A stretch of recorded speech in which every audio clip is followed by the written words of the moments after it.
retain the championship. Never been done before by a factory Ducati rider. For the final time then in 2023, the green flag clears at the back. It's the final showdown. It's the title decider. It's all or nothing in Valencia. It's lights out and we are racing.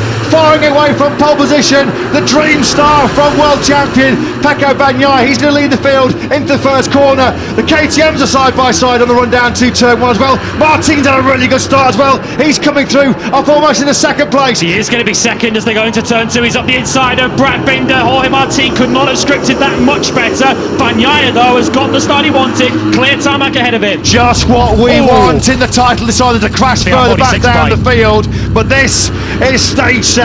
This is game on. This is the showdown we wanted. The top two riders in the championship, first and second in this Grand Prix. Bezzecchi is the early four. Let's hope Marco's okay. Yeah, Pecco Bagnaia leads this race then, and you surely feel from his point of view the easiest and safest way for him to win the championship is to bolt at the front of the field, stretch this pack out as much as he can and try and put as much space between that sixth place as he can. It's all gone to plan then really for the top two men. Bagnaia coming down through the tyre punishing turn 13, but once again Bagnaia just a little bit wide, a little bit offline. They've got to be careful, it's dirty offline here, and is that going to cost him some exit speed? Can Martin pounce on the run to the first corner? Well, that number one Ducati really does punch up that final corner, even with that pull line. Contact between the two of them. Martin runs off. That's Martin. He got sucked into the dirty air, didn't he, behind Bagnaia, and that could be it. That could be the World Championship over here. That was all about the slipstream. He got too close. Bagnaia had the exact same incident with the Gian Antonio in Qatar 7 days ago. Have we just seen the key moment of this year's MotoGP World Championship at turn one on lap 3 here in Valencia? Well, that's cost Jorge Martin 6 places. Bindem up to second now from Miller, Zarco, Vinales, Marc Marquez and Alex Marquez. All of those riders are between Bagnaia and Jorge Martin. It cost him, as you can see left of screen, over 2 seconds. They've got to send a message now, haven't they, to Bagnaia? Surely now. He must have felt it. Bagnaia, yeah, he must have felt it. He got no idea how close that was to disaster. Martin has just got to regroup here, get the focus back. Look at Tardozzi's heart rate, it's going through the roof. It was about 90 before the Grand Prix started, nudging close to 140 beats a minute. This is the big moment then. This was all because Bagnaia ran wide at the final corner. He's going to get sucked into the dirty air there. Ooh. How close was that? You saw there, Bagnaia's Ducati actually shook, I think, in the turbulence. Like from the back of Bagnaia. That was so close. That was a carbon copy moment, wasn't it, of Bagnaia and the Gian Antonio in Qatar, millimetres away from the pair of them going down. Well, Pecco Bagnaia leads by 0.3 of a second. Bagnaia in the lead, he's not getting away.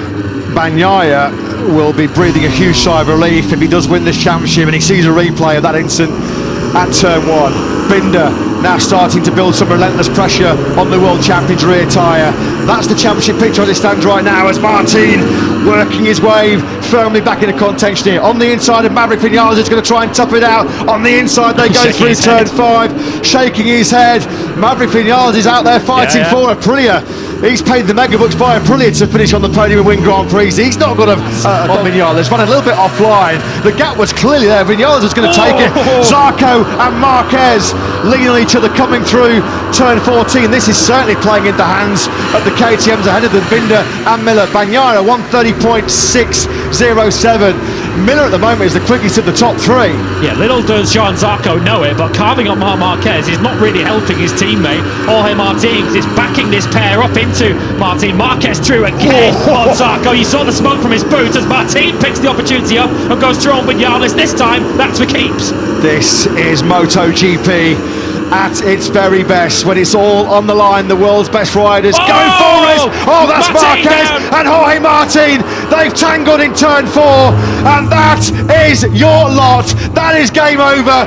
Pecco Bagnaia is the 2023 MotoGP World Champion. He's just lost the lead as well to Brad Binder.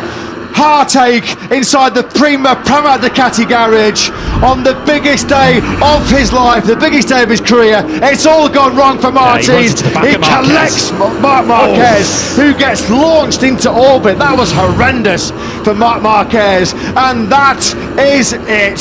It's not the finish, not the dramatic finish we were hoping for, down to the checkered flag. Repsol Honda career end. We only saw one view of that. Marc Marquez being helped away. That is such Here a in Valencia, Bagnaia is the world champion.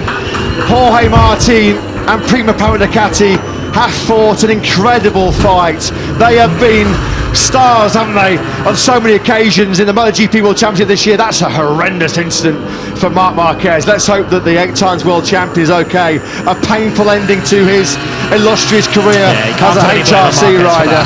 No, nothing that Marquez could do. Paolo Campinotti, the whole of Prima Ducati try and console Jorge Martin right now, who without question will be inconsolable, but as you mentioned, he fought an incredible fight. He's delivered so many unforgettable, memorable moments for fans all around the world this year. It was so near, yet so far. Jorge Martin, don't worry. Where Jorge Martin made that error, if you can call it that, he is in floods of tears, and you can hardly blame him. Yeah, poor old Jorge Martin. This is a tough one to take. This will take him a while to get over. So much sympathy as well for the luckless Marc Marquez. Nothing that Marquez could do about that one. He was just on his normal racing line going through that 4th corner. Martin out. Martin out. I'm guessing that's the radio from a spotter out on circuit reporting back to the factory Ducati garage. Martin out. Martin out. And at the moment, Martin down and out. There's his manager, Albert Valera, just coming to console him. I don't think there are any words that can comfort Jorge Martin right now. Here's Ducati, Dorna CEO Carmelo Espeleta coming down to offer his commiserations. Yellow flags are back out in Sector 1. Bastianini, who's gone down by the looks of it. Oh, this is tough. This is a tough watch, isn't it, for poor old Jorge Martin. The dream is delayed for another year. Fonzi Nieto embraces him and offers some words of encouragement. He's had an unbelievable year. 9 sprint wins this season for Jorge Martin. Of course, Buriram, that epic battle, was his 3rd treble of the season with Mazzano Motegi, where he's wrapped up pole, the sprint win and the Grand Prix.